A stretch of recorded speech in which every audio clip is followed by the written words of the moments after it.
अब हम सोशियोलॉजी का चैप्टर 4 स्टार्ट करने जा रहे हैं, जिसका नाम है सामाजिक प्रक्रियाएं और सामाजिक परिवर्तन।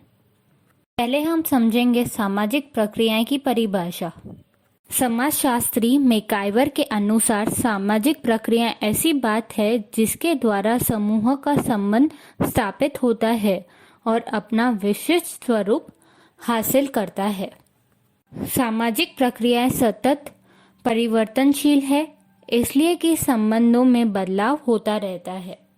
दूसरे समाजशास्त्री मैक्स लर्नर के अनुसार सामाजिक प्रक्रिया के मूल में गति, परिवर्तन प्रवाह और समाज में सतत बदलाव अभिप्रेत है। अभिप्रेत का मतलब सामान्य। सामाजिक प्रक्रिया के माध्यम से ही समाज में विविध व्यक्ति अपने उद्देश्य लक्ष्य की पूर्ति करना चाहते हैं। सामाजिक क्रिया मतलब सोशल एक्शन। सभी क्रियाएं एक निश्चित अर्थ द्वारा सामाजिक जगत की रचना करती है। मैक्स वेबर के अनुसार सामाजिक क्रिया की वैज्ञानिक पद्धति से अर्थपूर्ण जानकारी प्राप्त करना विज्ञान है। उनके अनुसार व्यक्ति की अर्थपूर्ण क्रिया जो अन्य व्यक्ति के प्रभाव से हुई हो वह सामाजिक क्रिया है। पार्सन्स के मत अनुसार व्यक्ति के उद्देश्य अभिमुख मतलब ऑपोजिट क्रिया सामाजिक क्रिया है जो समाज व्यवस्था रचती है। उदाहरण के तौर पे डिग्री लेने के लिए कॉलेज में प्रवेश लेना। इन शॉर्ट, सामाजिक क्रिया अर्थात दूसरों से प्रभावित हो, प्रतिभाव रूप हो, क्रिया के संदर्भ में हो। अब हम देखेंगे सामाजिक क्रिया के तत्व। सामाजिक क्रिया के 4 तत्व हैं। पहला है स्व अथवा कर्ता, दूसरा है ध्येय अथवा लक्ष्य, तीसरा है शर्त अथवा संजोग, चौथा है साधन। स्व अथवा कर्ता। क्रिया का मुख्य चालक बल स्व है। क्रिया करने वाला मात्र मानव देह नहीं, परंतु वह सामाजिक व्यक्ति है। व्यक्ति मात्र स्वयं शरीर ही नहीं है। प्रत्येक व्यक्ति की अपनी विशिष्ट पहचान होती है। व्यक्ति स्वयं एक अलग इकाई है। स्व को हम व्यक्तित्व या चरित्र भी कह सकते हैं। व्यक्ति का व्यक्तित्व यह प्रवृत्ति का केंद्र है। उदाहरण, पुरुषों की स्त्रियों को देखने की दृष्टि। क्रिया करने वाला स्व है और स्व का निम्नता समाज है। सेकंड, ध्येय अथवा लक्ष्य। ध्येय व्यक्ति के स्व की कल्पना या अनुमान है। उद्देश्य में भविष्य काल का संदर्भ रहा होता है। उद्देश्य अर्थात वर्तमान काल में अस्तित्व रखता नहीं, ऐसी भविष्य की स्थिति जैसी कल्पना द्वारा जाना जा सकता है। प्रत्येक सामाजिक क्रिया उद्देश्य लक्षी है। कर्ता के समय के मूल्य और मानदंड उसके उद्देश्य की पसंदगी को प्रभावित करते हैं। उदाहरण, जैन और ब्राह्मण युवक कत्ल खाने में नौकरी नहीं करेगा। उद्देश्य मानव विचार, व्यवहार और आचरण को सतत प्रभावित करता है। उदाहरण, परीक्षा में प्रथम आने के लिए विद्यार्थी सब कुछ भूलकर अभ्यास मगन हो जाता है। व्यक्ति के उद्देश्य निश्चित करने के लिए गहन मूल्यों, आवश्यकताओं, मानदंड और सामाजिक सांस्कृतिक मूल्यों महत्वपूर्ण भूमिका निभाते हैं। थर्ड, शर्त अथवा संजोग।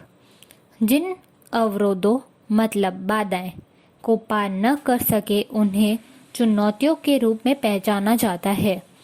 संजोग अथवा चुनौतियां अर्थात ऐसी अवस्थाएं जिन्हें पार किए बिना उद्देश्य प्राप्त नहीं हो सकता। उदाहरण, डिग्री प्राप्त करने के लिए 3 वर्ष गुजारने पड़ते हैं। व्यक्ति को उद्देश्य प्राप्ति सहज रूप में नहीं हो सकती। उनके उद्देश्य प्राप्ति में अनेक बाधाएं आती हैं। वे अवरोध व्यक्ति दूर न कर सके उन्हें चुनौतियां कह सकते हैं। यह चुनौतियां व्यक्ति के कार्य के लिए सीमा मर्यादा बांधते हैं। चुनौतियां शरीर के अंदर या बाहर हो सकती हैं। उद्देश्य प्राप्ति में अवरोध 3 प्रकार के आ सकते हैं। ए, कर्ता की शारीरिक शक्ति, बी, भौगोलिक पर्यावरण, सी सामाजिक पर्यावरण। फोर्थ, साधन। साधन अर्थात व्यक्ति की परिस्थिति के ऐसे पक्ष अथवा कारक जिन पर उसका नियंत्रण होता है और उसे उसकी उद्देश्य प्राप्ति में मदद हो सकती है। साधन उद्देश्य प्राप्ति के लिए आवश्यक है। उदाहरण, लिखने के लिए पेन, संदेश के लिए फोन। किसी भी उद्देश्य को प्राप्त करने के लिए उद्देश्य के अनुरूप साधन आवश्यक बनते हैं। किसी एक परिस्थिति में साधन हो वह साध्य बनते हैं। एक के लिए जो साधन हो वह अन्य के लिए संजोग बनते हैं। हम देखेंगे सामाजिक आंतरक्रियाएं। सामाजिक आंतरक्रिया की जानकारी देते डेविस समझाते हैं कि सामाजिक आंतरक्रिया के लिए संपर्क जरूरी है और संपर्क के लिए भौतिक या संवेदनावाहक माध्यम की आवश्यकता पड़ती है। सामाजिक आंतरक्रिया की परिभाषा। सोरोकिन के मत अनुसार आंतरक्रिया ऐसी घटना है कि जिसमें एक पक्ष दूसरे पक्ष की ब्रह्मक्रिया या मानसिक जीवन पर असर डालता है। सही अर्थ में देखा जाए तो आंतरक्रिया का अर्थ कह सकते हैं कि कोई भी दो या उससे अधिक व्यक्ति समूह प्रत्यक्ष या परोक्ष मतलब डायरेक्ट या इनडायरेक्ट रूप से संकेत व्यवहार के माध्यमों द्वारा एक दूसरे के आंतरिक या बहम व्यवहार पे प्रभाव डालती हो, ऐसी घटना को सामाजिक आंतरक्रिया कहते हैं। सामाजिक आंतरक्रिया के 3 लक्षण हैं। पहला, दो या दो से अधिक पक्ष। सामाजिक आंतरक्रिया एक व्यक्ति से नहीं हो सकती, यह समझ लीजिए। कम से कम 2 व्यक्ति का समूह जरूरी है। फॉर एग्जाम्पल, पति या पत्नी के बीच क्रिया, शिक्षक विद्यार्थी के बीच, लेखक वाचक के बीच क्रिया, व्यक्ति समूह के बीच की क्रिया है। सेकंड, माध्यम। मात्र 2 पक्षों से अंतःक्रिया संभव नहीं बनती, परंतु परस्पर प्रभाव डालने हेतु कोई भी माध्यम जरूरी है, जिसमें हाव भाव, कोई भी स्वरूप, शाब्दिक भाषा या चित्रों का भी उपयोग किया जा सकता है, जैसे बहरे गूंगे व्यक्तियों के बीच होती क्रिया प्रतिक्रिया। थर्ड, पारस्परिक प्रभाव।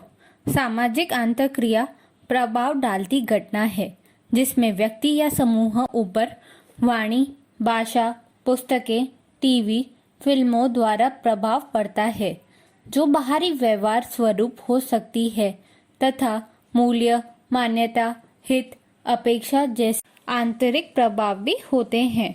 उदाहरण, विद्यार्थी शिक्षक को नमस्कार करता है, जिससे शिक्षक में विद्यार्थी के प्रतिभाव जमता है, आंतरिक प्रभाव है। अब हम पढ़ेंगे आंतरक्रिया के प्रकार। इस चित्र से आप यह देख सकते हैं आंतरक्रिया के 3 प्रकार हैं। पहला सहयोग, दूसरा संघर्ष, तीसरा स्पर्धा। और तीनों प्रकार के भी अलग अलग प्रकार हैं। अब हम इसे डिटेल में समझेंगे। सहयोग। सहयोग को हम कोऑपरेशन भी बोल सकते हैं इंग्लिश में। सहयोग के बिना सामूहिक जीवन या सामाजिक जीवन संभव नहीं। सहयोग मानव जीवन की सार्वत्रिक प्रक्रिया है। सहयोग एक ऐसी प्रक्रिया है जिसमें सर्वसम्मत उद्देश्य की प्राप्ति के लिए सभी साथ मिलकर प्रवृत्ति करते हैं। उदाहरण, हॉकी टीम के खिलाड़ी। जब मनुष्य जिस वस्तु या साधन प्राप्त करना चाहते हो उसकी संख्या कम हो, तब एक दूसरे के सहयोग से संयुक्त रूप में साधनों का उपयोग करते हैं। उदाहरण, वाहनों का उपयोग।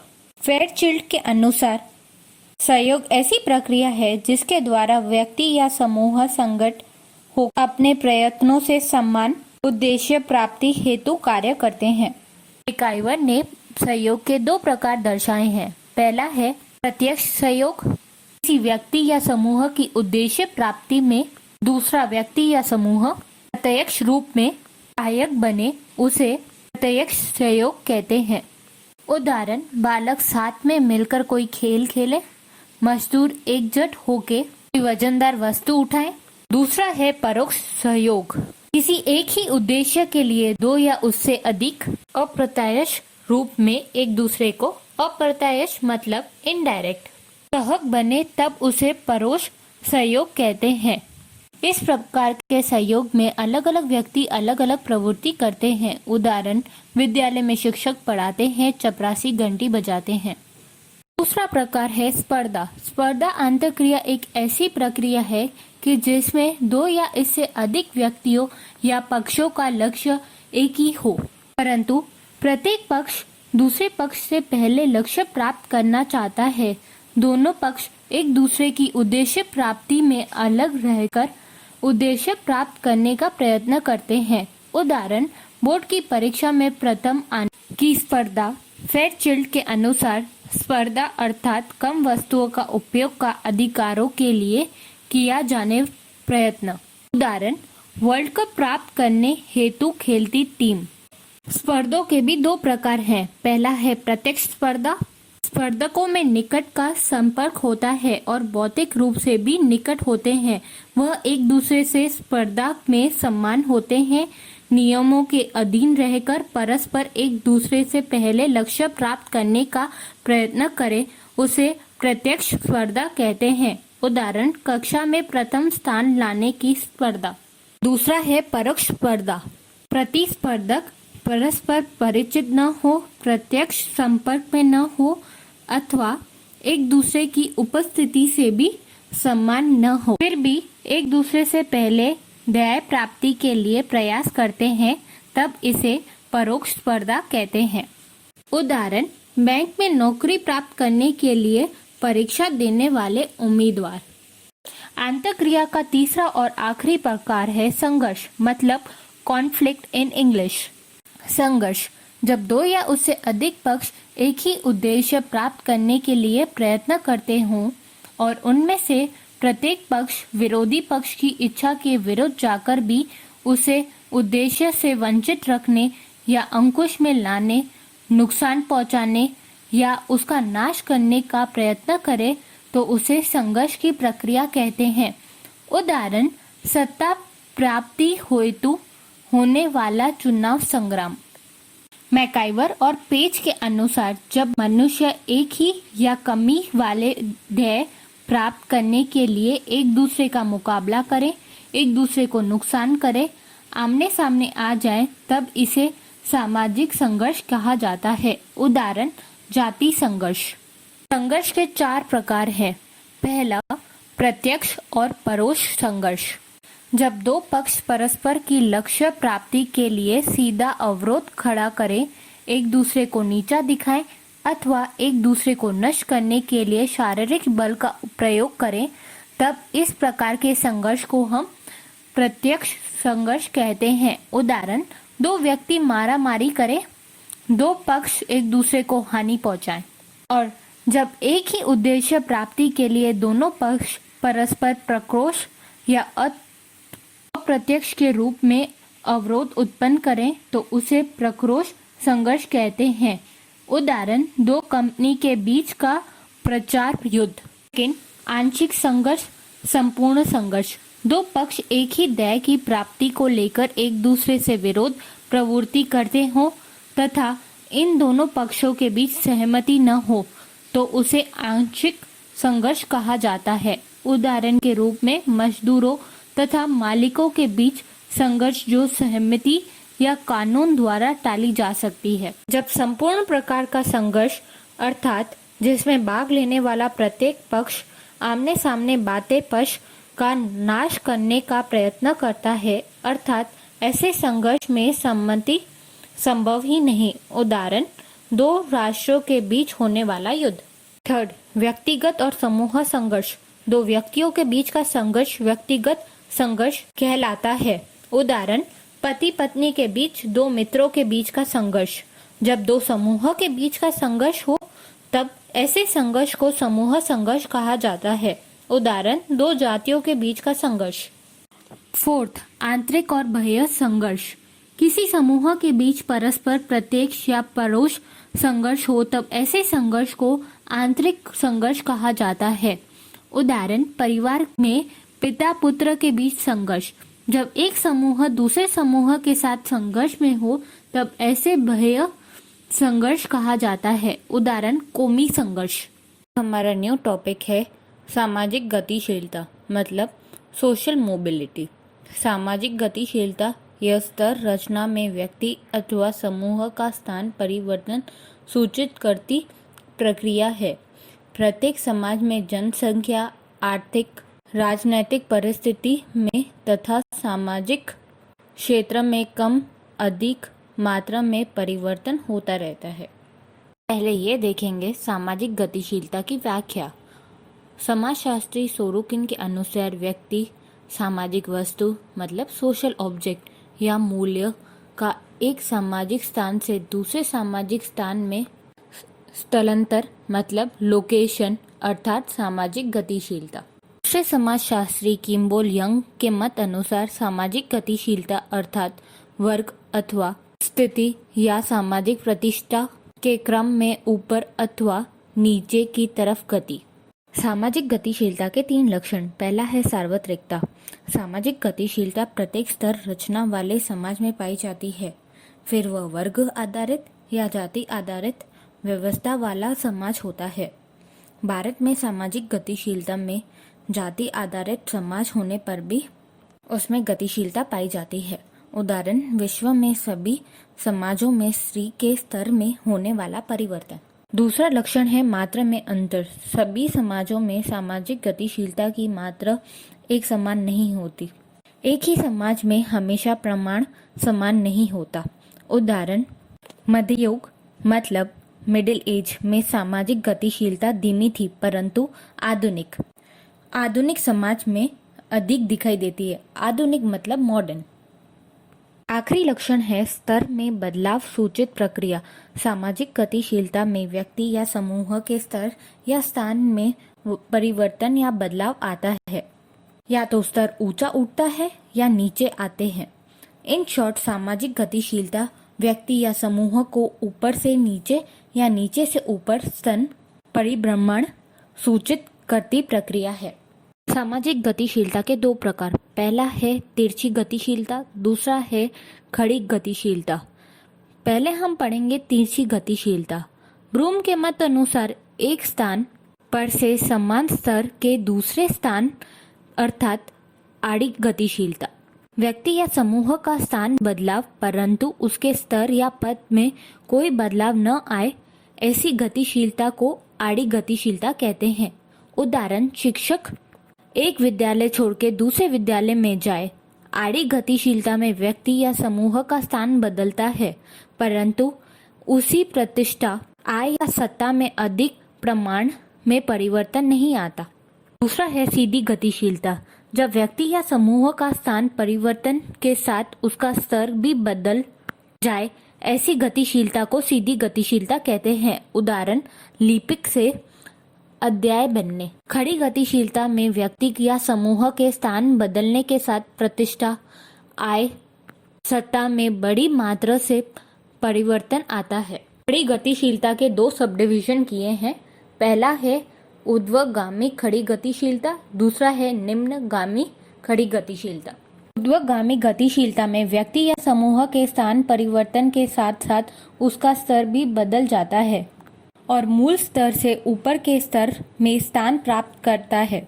ऊर्ध्वगामी गतिशीलता के 2 स्वरूप हैं। पहला है व्यक्तिलक्षी, दूसरा है समूहलक्षी।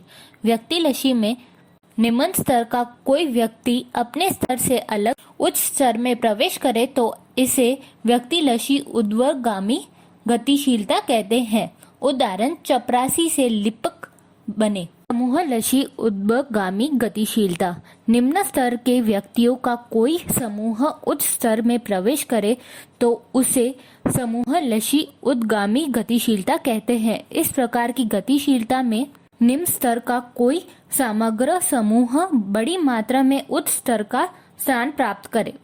दूसरा खड़ी गतिशीलता है निम्नगामी खड़ी गतिशीलता। यह गतिशीलता ऊर्ध्वगामी गतिशीलता के विरोध है। इसमें स्थान बदलने के साथ साथ बदलता स्तर अपने मूल स्तर से नीचा जाता है। ऐसी गतिशीलता में व्यक्ति का समूह मूल स्तर के नीचे के स्तर में प्रवेश करता है।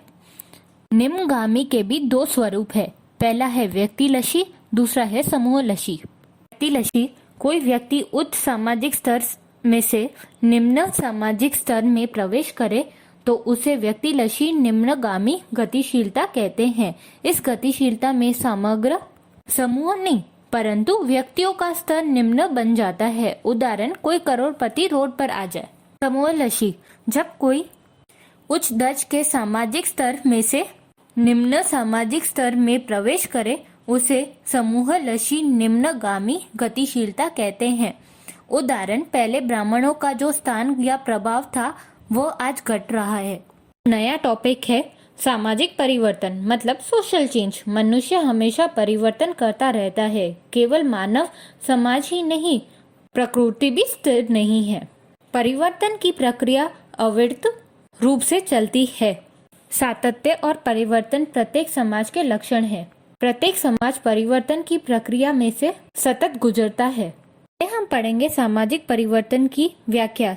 यहाँ 3 अलग अलग सोशियोलॉजिस्ट ने अलग अलग डेफिनेशन दी है।